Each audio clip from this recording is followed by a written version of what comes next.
دی چې د دنیا کې مونږ خو هغه چاته مفلس نه وایو که نه چې سره پیسې نه وي، دولت دراهم او دینارو سره نه وي.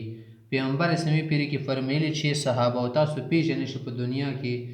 خو تاسو مفلس هغه چاته چې پیسې میسې ورسره نه وي بالفرض یو ته دی. خو زه ته وایم چې مفلس څوک دی، مونږ کې کوم کس ته تاسو مفلس وایئ؟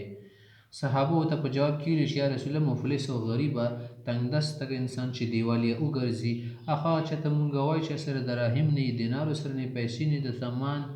د دنیا ټاټ باټ او سامان متاع مال و منال ورسره نه وي. پیغمبر علیه السلام فرمیل چې زما صحابه وو،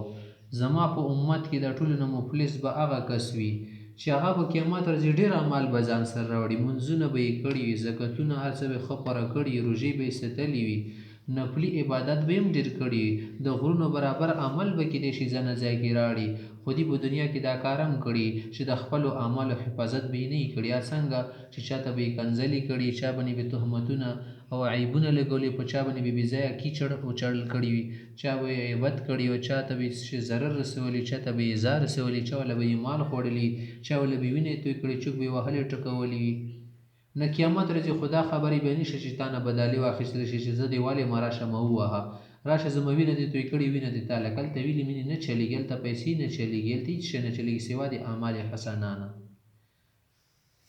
نو بیا به څه وکړلی شي؟ د دې وله نیکۍ بار چا ته ورکولی شي؟ هر سړی به راځي ګرېوان نه به یې نیسي، الله خدایه زما دې حقه ضایع کړی او زما حق یې خوړلی دی، الله به وله نیکۍ را اخلي، هغه سړي له به ورکوي مظلوم ته.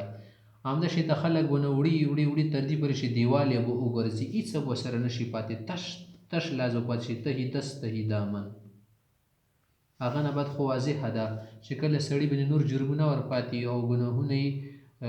نیکیان یې ختم شي، نو بیا به الله تعالی باندې حکم وشي چې د خلکو له ګناهونه روالی چې څومره حق یې جوړېږي هغومره په دې کس باندې ور واچوئ، نو ښه ډېر ګناهونه به پرې ور واچولی شي تر دې پورې چې غرق به شي او جهنم ته به ولېږلی شي. نو ځکه چې ډېر خیال ساتئ کسه چا سره هېڅ قسم ته زیاتی ونه کوي، قولا و فعلا و عملا، چا عزت وینې ته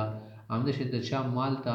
هېڅ کله نقصان ونه رسوئ، هډه پرې نه کوئ، ونه خورئ. صحابه به قیامت ورځ څه کوي؟ د دغو شیانو حساب به